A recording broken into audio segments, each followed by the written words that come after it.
Hey everybody, thanks for stopping in and watching our ongoing coverage of Tropical Storm Elsa as it makes its approach to the Florida coast later tonight and into tomorrow. I'm Chief Meteorologist Leslie Hudson, joining you with your coverage for this evening, and of course we'll have live coverage ongoing tomorrow and through the next several days as Elsa moves up the southeastern part of the United States. So a lot to get to as we head into these next couple of hours, and of course we'll have this ongoing coverage for you as we head through the next several days as well. But wanted to show you a couple of things. We're going to be doing our live update here a little bit differently. Normally we have a couple of cameras and we are going to show you all of that, but I'm actually going to move over to our weather computer in just a couple of minutes so I can actually drive the computer and talk about things kind of like when we do an update from our from our studio camera. So you'll see that here coming up in just a second, but let me show you a couple of live cameras that we have with our partners in WeatherStem. So these are on the western coastline of Florida. Our first one near Sarasota,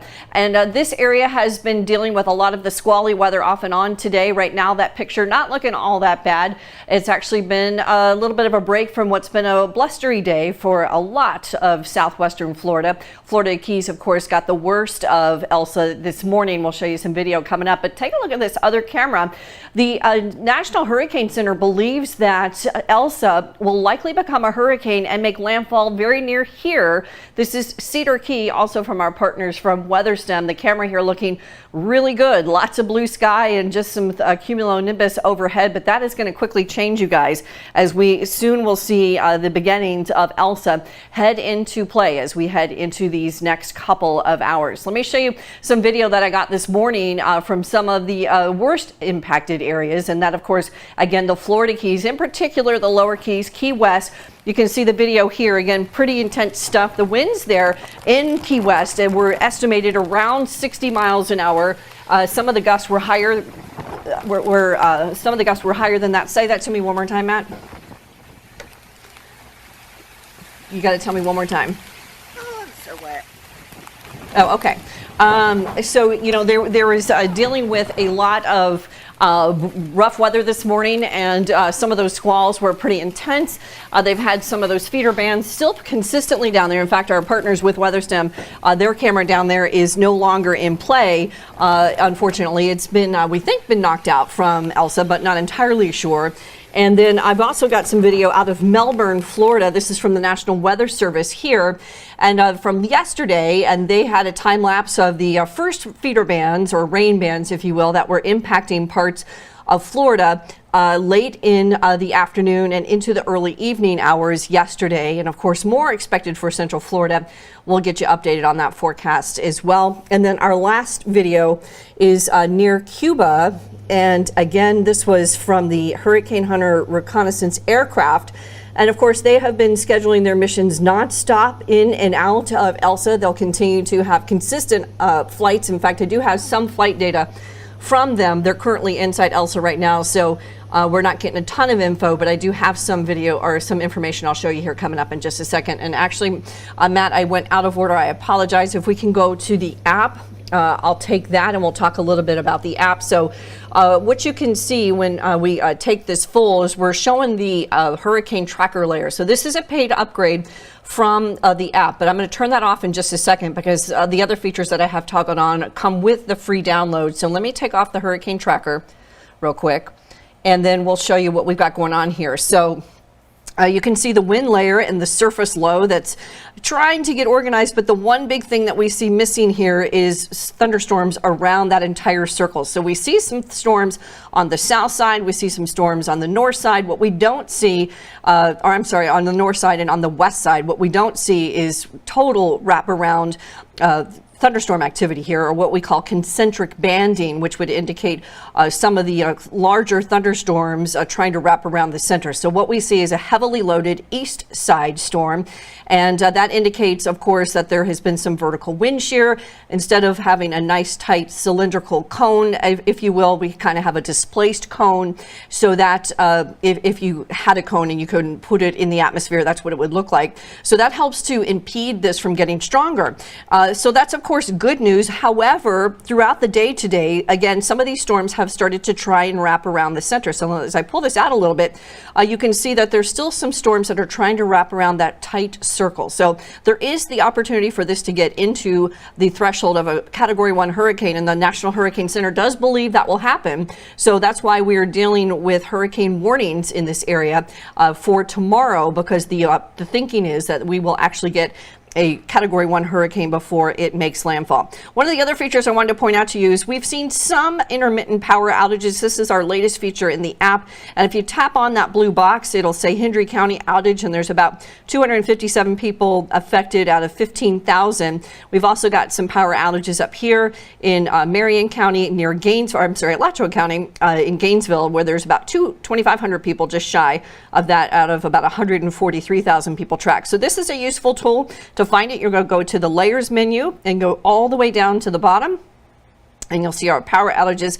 If I toggle that off, those blue boxes go away. But if you toggle it on and you have family in this area, or you yourself are being impacted, you want to know a little bit more about the power outages, there is a great way to resource for you to get the very latest info on what's going on. So let's go back to WSI if we can, Matt, and we'll talk a little bit about what's going on with Elsa and some of the direct impacts over Florida right now. And again, along the western side of the state is where the majority of the winds are currently being felt. So I've got the live sustained wind speeds. These are not gusts, these are the sustained wind. So right now, Key West has a sustained wind of around 29 miles an hour, about an 18 mile per hour wind in Marco Island, and up the coast there anywhere from 15 to 20 mile per hour sustained wind. So not a big deal. We're not anticipating those winds to really start to ramp up until later tonight, and of course earlier tomorrow when Elsa gets its closest approach to what we think will be the Big Bend area, Cedar Key in particular,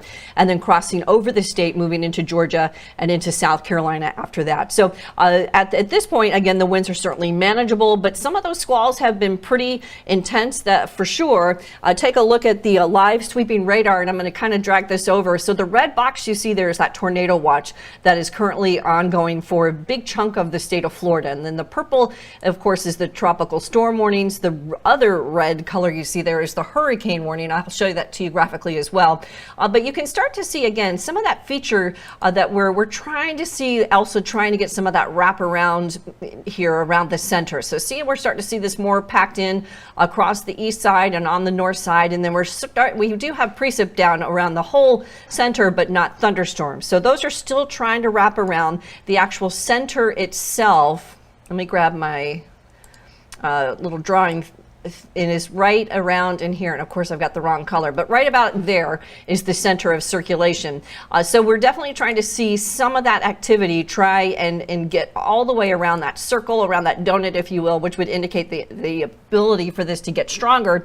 And there should be some time for this to get stronger, just a little bit. The Hurricane Center believes we have just enough time to get this to that Category 1 strength before this actually moves inland. A lot of people want to know if it's going to come in as a hurricane or a tropical storm, but you know, I've been doing this an awful long time, and I always tell people whether it comes in at what category or what level really is incidental. It's the matter of the impacts, which these tropical hazards do not change, whether these come in as a strong tropical storm or whether they come in as a strong or a minimal hurricane. So it's all kind of the same ball game here in terms of what you'll be feeling in terms of these tropical hazards. So I hope everyone that's over there is of course getting ready for this. I know that a lot of the areas there, a lot of the emergency managers were helping getting people get sandbags to help with some of the flooding that is obviously going to be a problem.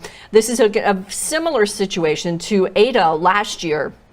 Ada came in this general area as well, and the winds were a little higher, but again, the impacts are expected to be very similar. There was a lot of flooding, there was power outages, there was a lot of tree damage, so that is potentially what we're looking at as Elsa starts to make its approach to the coast of Florida as we head into tonight and into tomorrow. So the red there indicates the hurricane warning, by the way. The purple, of course, is the tropical storm warning, and what I don't have on here is there is also flash flood watches up for a big chunk of Florida because they've been socked in with a lot of rain so far, and there's more to come, of course. So I do expect to see some flooding problems. And as you kind of as I kind of zoom in here, we'll just take a quick little peek.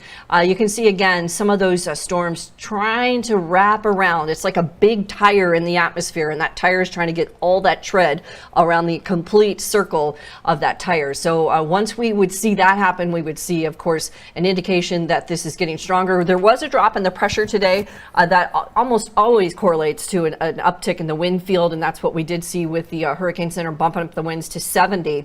There's also the risk for severe weather, as I mentioned. So a big chunk of Florida is under this risk for tornadoes today and tonight, and we've seen a couple of tornado warnings. That is certainly not unusual with a landfalling tropical cyclone. We almost always get some type of tornado warning. Sometimes we do get some touchdowns. So be advised that this area, this polygon will probably shift a little bit northward and include parts of Georgia tomorrow, but I highly anticipate to see that risk for severe weather again tomorrow as well. And let me pull this out real quick, because there's also other big chunks of the U.S. dealing with severe weather today. So that not focused right now, but of course parts of Minnesota, Wisconsin, and a big chunk of the Northeast also under the gun for some severe weather. Completely isolated, separated, not anything to do with Elsa, but it has been a busy weather day. So not only are we tracking the tropics, but we're also tracking the potential for severe weather in that big chunk of real estate, which is about 60 million people, by the way. All right, here's a look at the GO 16. This is an imagery that I use a lot in the tropics because it's got such incredible imagery. So I'm going to scrub this back. And we'll take a look at this a little slower. Let me start it when the sun comes up. So this is a color table that takes a look at the cloud tops of these thunderstorms and assigns a color to them. So when you see those brighter reds, that indicates much colder cloud tops, much higher in the atmosphere than these greens and blues. So as I scrub this along, watch as we head through this morning, and you start to see that big burst right there at 10 o'clock this morning, a big burst of convection, a central dense overcast is what that's called, and right off the Keys. And then as I pull this forward in time, you see the texturing, that puckering, and those clouds that really fires as we get into the lunch hour just off the coast of Marco Island. And again, structurally starting to see some of the intensity in those storms. That's about the time the Hurricane Center said, hey, these winds are starting to look a little bit more intense for us. And that's when we saw those ramp up. And then as we got into this afternoon, again, saw some of those big bursts, a couple of separate convections right there. Let me show you real quick. Let's see, it may not let me do the pointer. No, but you can, there's one ball there that's just south of Port Charlotte, and there's one to the west of it. Unfortunately, my pointer won't work when I'm in a frame by frame mode like this, but you get the idea that again, there's just there you can actually see that there's a couple of little cauliflower looking clouds, if you will. So there's kind of two to the north and to the east, and then one to the southwest, again indicating that just not structurally super well organized, but there's potential there. And there is the thinking again that this is going to try and ramp up to that Cat 1, again incidentally not impacting the overall direct impacts of what people will feel from this storm once it comes in. So keep that in mind, and remember that we're going to be watching a lot of this as we head through these next couple of hours in terms of what the potential will be for intensity. Here's a look at the infrared, and again a big burst of this thunderstorm activity to the north, displaced from the center.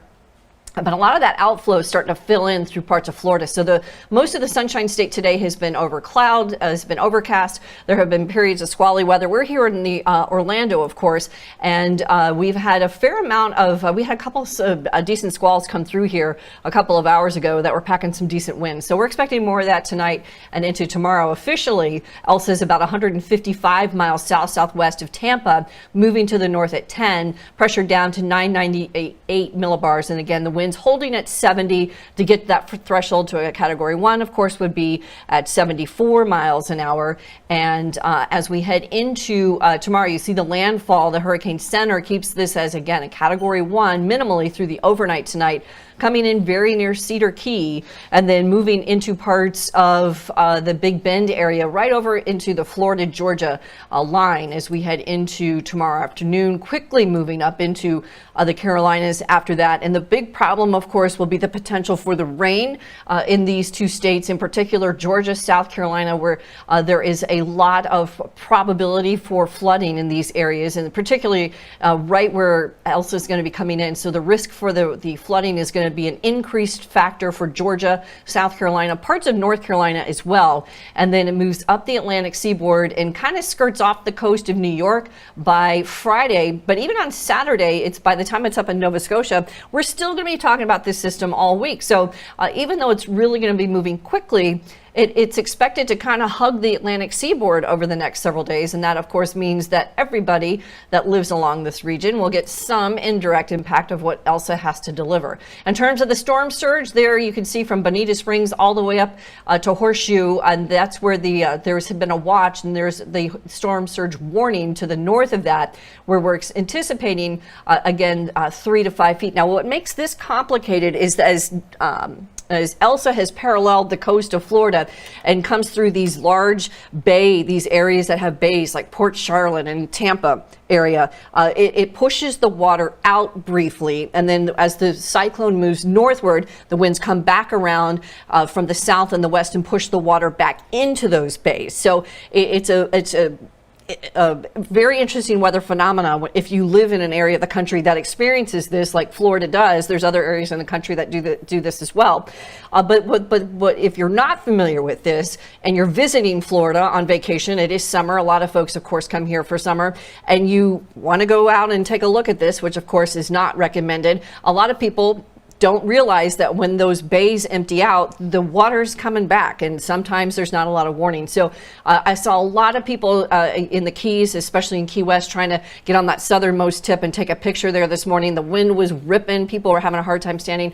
I'm not going to get on a soapbox, but it's not the smart thing to do because, it's really dangerous, and winds change pretty quickly, and the water that comes in with these cyclones changes pretty quickly as well. So keep that in mind if you're going to try and go out and take some video or take some pictures, that this all changes very quickly. Storm surge has already started to come in. The water has started to rise. It comes in before a landfall, and then it quickly again will recede the water. So it's if you're not from here and if you're not from Florida, it can get very confusing for folks. All right, so here's the WindRadar product. So I'm going to scrub this as well. So Matt, if you want to take that full screen. So already off the bat, look at the kidney shape of the WindRadar. All the wind is stacked north and east and to the south. There's hardly any of that wind, that tropical storm force wind, on the west or the southwest side of the cyclone. So that already tells you that this is just not a well-aligned system. But as I scrub this in time, so here we're looking at 6 o'clock, and I'll put this in time. We're already getting these tropical storm gusts easily in the Naples, Bonita Springs area, Port Charlotte. And then as we head into tonight, start to see some of those winds ramp up around 50, 60 miles an hour right over the bay in Tampa. Parts of Sarasota, Clearwater, St. Pete. But look at that. At 2 a.m., that's when the Hurricane Center believes that this will probably cross that threshold of a hurricane, give or take a couple of minutes. It may not be exactly at 2 a.m. tomorrow morning. But in this neighborhood, and some of those winds are brushing across parts of Pinellas County and Hillsborough County. So we're talking about the brush of those Category 1 winds starting to move through the overnight tonight. And then as we head up into the really early morning hours, you start to see again that wind field expand a little bit, but everything's still stacked on the north and the east side. Everything is packed on the right side. There's very little on the left side.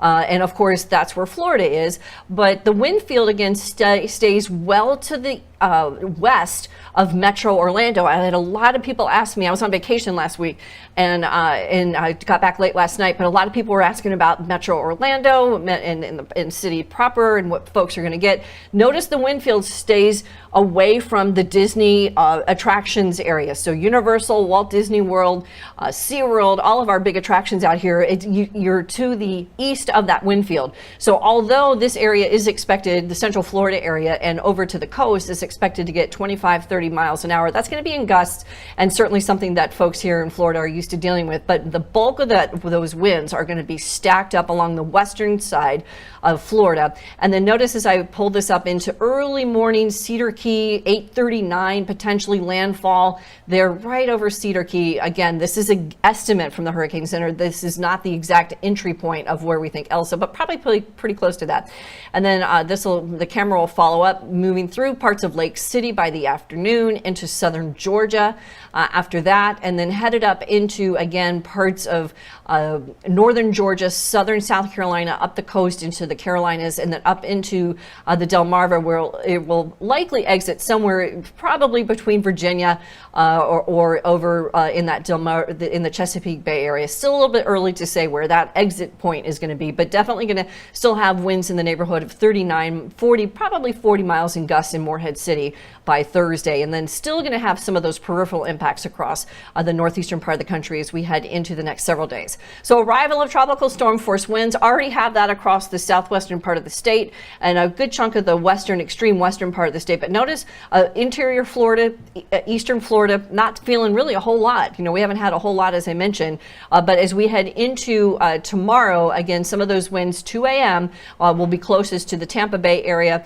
and then up into the Big Bend over in Cedar Key, and then headed up into the northeastern part of the state, and then into Georgia after that by 2 p.m. So this is going to be a fast mover. This will not be a lingering event for Florida, but it's going to start very early tomorrow in the dark while folks are still sleeping. So that's why, have your 2 ways to get notifications, have your notifications turned on, your MyRadar notifications turned on tonight before you go to bed. Make sure that you've got a NOAA weather radio if you lose power.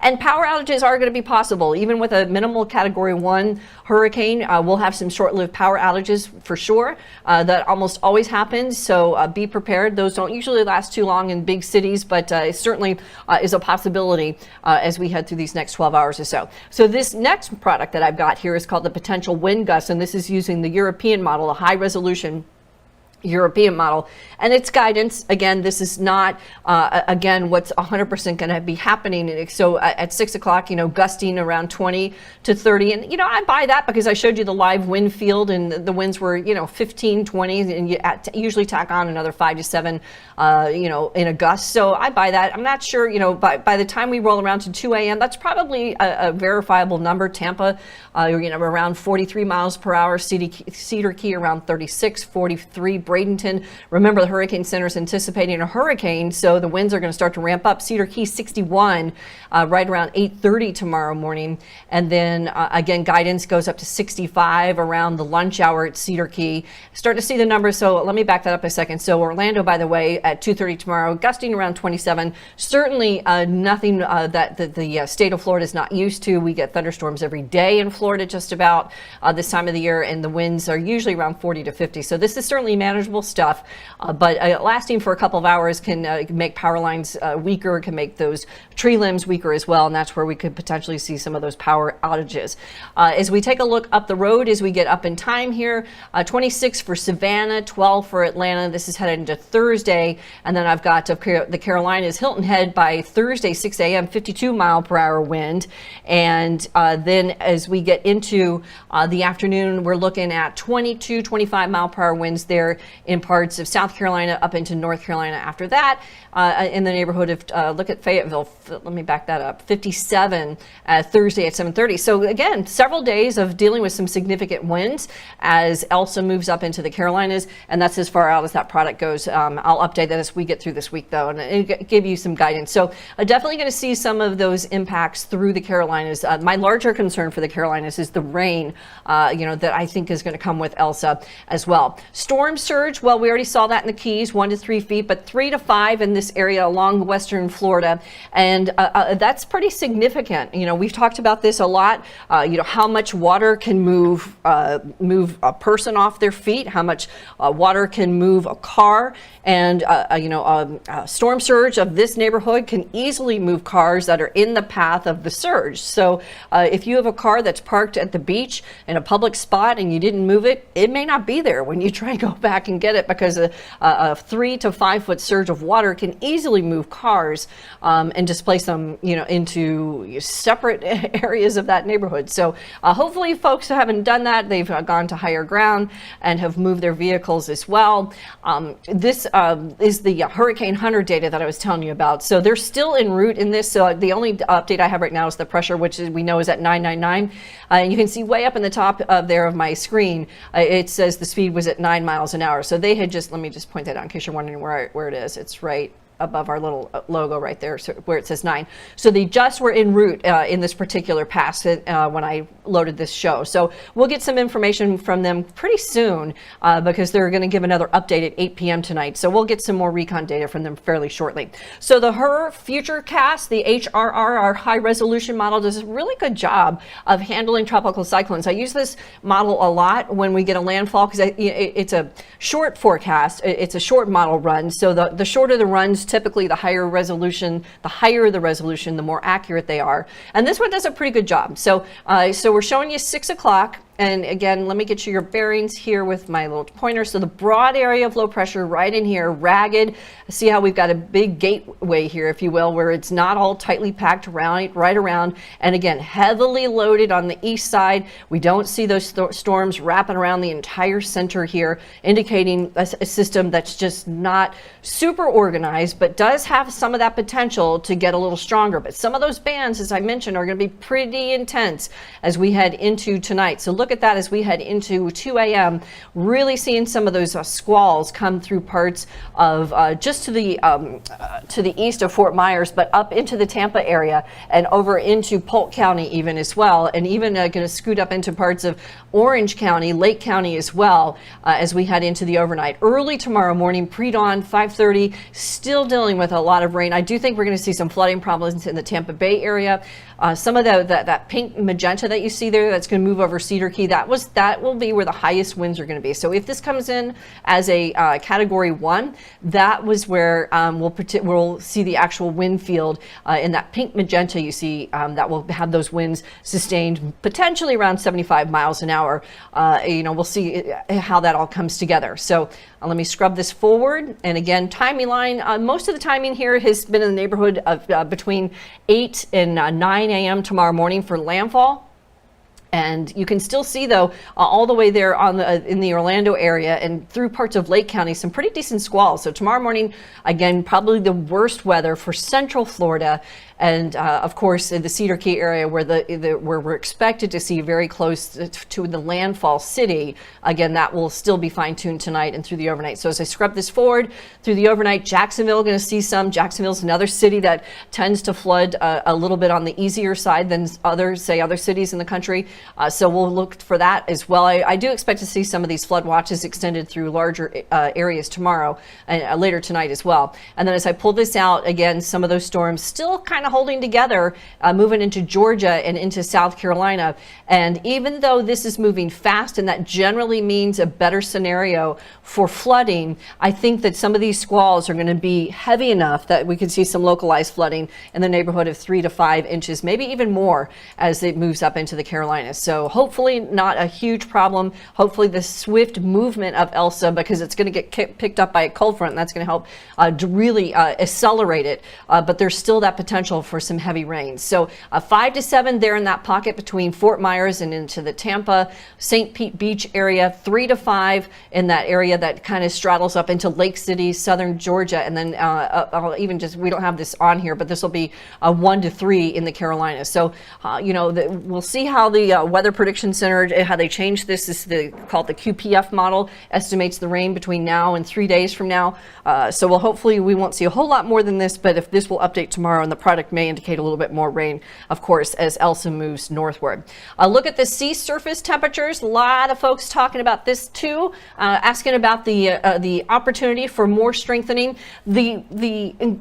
It's kind of like if you're making brownies and you have your eggs and you have your chocolate and you have your flour, but you're missing your butter. We have so many of the ingredients in place. We have warm sea surface temperatures. We have developing thunderstorms, but what we don't have in this particular recipe is the vertically stacked winds that you have to have a cyclone get stronger. So even though we have very warm sea surface temperatures off the coast of western Florida, and we have the increasing thunderstorm activity, we have a tropical cyclone, we have some pretty intense storms on the east side. We don't have that component of no wind shear on the west and the southwest side. So even though the sea surface temperatures are buoyant and right where they need to be, spot on for a tropical development, I think it's just going to be a nominal uptick in terms of what we get in terms of this increasing to potentially a Category 1. We'll see, but you know, a lot of folks, that's the headlines. Oh, it's a Cat 1. Oh, it's a Cat 2, Cat 3. Again, weather hazards don't get the memo whether it comes in as a Category 1. Storm surge stays the same as a high-end tropical storm versus a low-end Cat 1. So the weather hazards are going to be the same with this as well, whether this comes in as a strong tropical storm or a minimal Category 1 hurricane. So another look at those winds real quick. Again, Key West now 26 mile per hour sustained wind. Marco Island 18, 14 at Fort Myers, or 15 in Fort Myers rather, 23 sustained in Sarasota. So I buy those gusts that I was showing you. That product did a pretty good job. It was gusting, 30, 35 in some of these areas, and that's probably spot on. Some of these areas are probably seeing gusts in that neighborhood. Another quick look at the radar, and then we'll probably take this down and we'll have another update for you at 8 o'clock when we get some more info from the Hurricane Center. I just wanted to take a quick peek here and see if I see anything interesting on the reflectivity, which I don't, that I would want to point out to you guys. Let me take a look up here real quick. Nope. We're just starting to see a big burst of that thunderstorm start to affect that Fort Myers area. And as I mentioned, so now that Elsa is kind of parallel to Fort Myers, Sanibel, Captiva, we're going to start to see those winds wrap back around and start to push that water back over that area. It came in, once it came in from the south, it helped dump some of that water. Not huge amounts, but there was definitely a drop in the water. And now that we're starting to see it parallel Fort Myers, Sanibel, and in just a few more hours now, we're going to see that wrap around, the winds coming back out of the south in this general area. They'll come around from this way and push water back up into these areas, into these large bays, so in some of these larger channels. So expect that. Right now, of course, Tampa is south of it, so the winds again coming out of counterclockwise and pushing a little bit of water out. As it gets closer to Tampa and the north of Tampa, the winds will come back around and push the water back in, and that'll be early tomorrow through the overnight. Somewhere in the neighborhood of 2 to 5 o'clock tomorrow morning when that happens. Most people will be sleeping, but again, a very dangerous time if you're going to try and look at that stuff when the winds are actually dumping water out of these bays, or these larger bays. There's a look at the ragged presentation of our tropical storm warnings, hurricane warnings as well, and again our big burst of thunderstorms over these last couple of hours. The Hurricane Center, by the way, I'm not anticipating that uptick to a hurricane until later over through the overnight. So don't anticipate to see this balloon into into a hurricane by 8 o'clock tonight. They're thinking that it's going to be more through the overnight around 2 a.m. And there's a look again one more time at that GO 16. We get the imagery, and sun's setting, so I'm losing some of my imagery here, but let me back this up a little bit. Well, the sun actually isn't setting, it's only 6:15, but some of the resolution's starting to fade here a little bit. But you can definitely see there's some of those texturing in those clouds. So it definitely has got a large cluster of thunderstorms. And if this had a little more time, and if the wind environment was a little more favorable, this would be a very different scenario. I do think this is going to be very close to what Ada was last year for folks that live there, and have a question about that stuff. So let me take a look real quick at some of the questions by the way. Before we take this off, and we'll see if we can find something. So we got I'm looking at YouTube first. So we got Valora from Tampa Bay, where she says it's not even raining. I know it has been very sporadic with the storms. And let's see, we've got Mr. Marley in the house. We also have let's see, I'm not sure how to say that name, so I'm going to not butcher that and not say that name. I apologize, but there's a couple of other folks that are watching as well. And then let's see, we've also got Facebook. Oh, you've got the comments up there, Matt, but I can't see it. Let me see if I can see some of these. Okay, so Ray Ferguson is saying took off South Texas. Look, okay, that's not going to be a Cat 5, so it's definitely not going to be that. Prayers for Cedar Key from Susie. So yeah, wishing, sending all of our good vibes to the folks in Cedar Key. They of course get tons of tropical systems. Not that that makes it any easier, but we certainly see a lot of activity in that area of the Sunshine State for sure. All right, you guys, I think that's going to do it for now. So some housekeeping notes. Well, I'll be. Oh my gosh, you're absolutely right. Yep. Before we scoot out of here, let me do 2 things I got to tell you about. So if you are new to MyRadar and you're new to our coverage, a couple of folks I saw on YouTube are, and you like what we do and you like the app, love the app, want to support the app and do something good for your country, you can buy a t-shirt.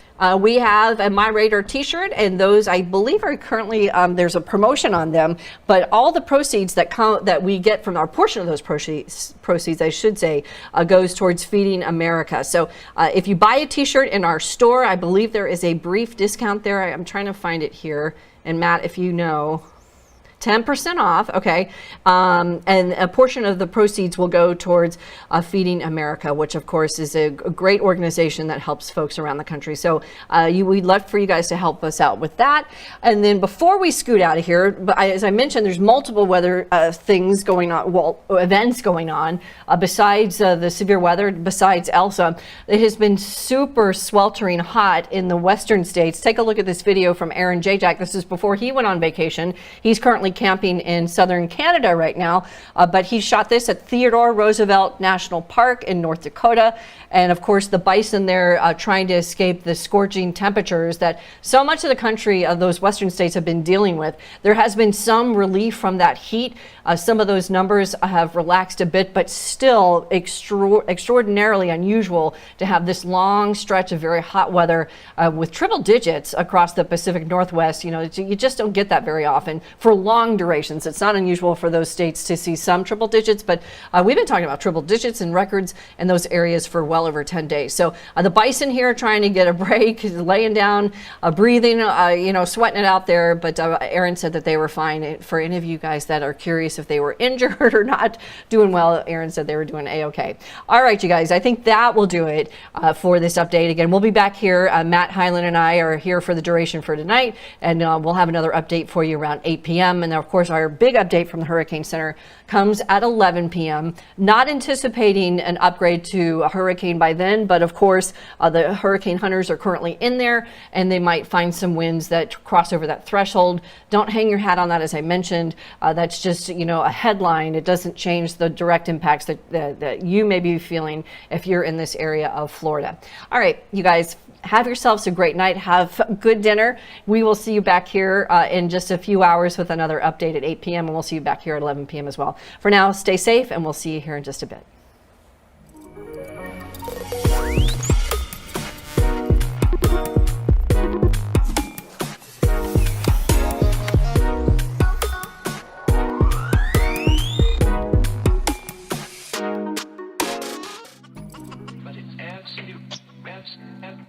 Absolutely necessary.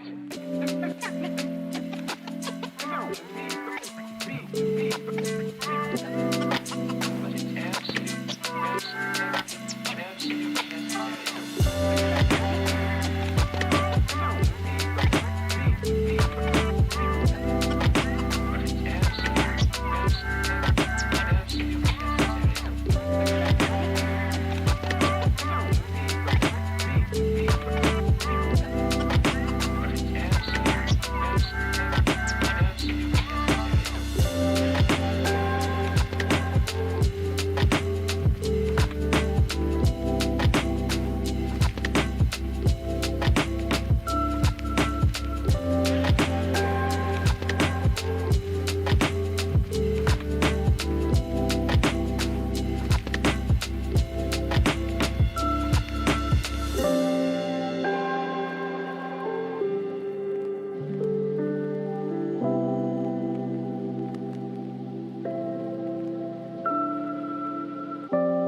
if necessary.